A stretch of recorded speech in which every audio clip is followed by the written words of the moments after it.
The average weight of a group of students increases by 2 kg when a student of weight 20 kg is replaced with another student of weight 50 kg అన్నాడు.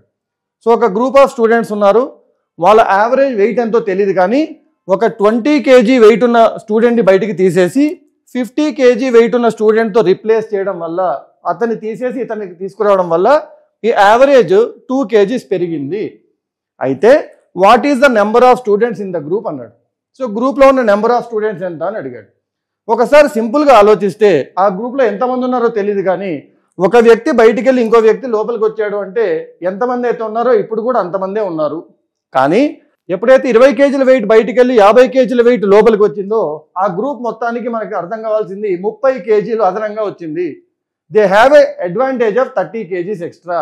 So ఈ 30 kgs extra వచ్చిందని తెలుసు, మనం average deal చేస్తున్నామని తెలుసు. ఇందాకే అనుకున్న average అంటే ఈక్వల్ షేరింగ్ అని. సో ఈ ఎక్స్ట్రా వచ్చిన 30 kgని కూడా అందరూ ఈక్వల్గా షేర్ చేసుకుంటారు. మరి 30 kgని అందరూ ఈక్వల్గా షేర్ చేసుకుంటే ఒక్కొక్కరికి ఎంతో కొంత ఎక్స్ట్రా వస్తుంది. క్వశ్చన్ ఏమంటుంది, యావరేజ్ ఒక్కొక్కరికి 2 kgs ఎక్స్ట్రా వచ్చింది.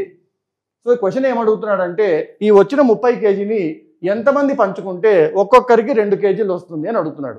30ని ఎంతమంది డివైడ్ చేస్తే 2 వస్తుంది, 30ని దేంతో డివైడ్ చేస్తే 2 వస్తుంది అనడము థర్డ్ క్లాస్ క్వశ్చన్ అమ్మ. మొత్తం ఎంతమంది స్టూడెంట్స్ ఉన్నారంటే 15 మంది స్టూడెంట్స్ ఉన్నారు. దీనికి పెన్ను పేపరు ఫార్ములా ఏమీ అవసరం లేదు.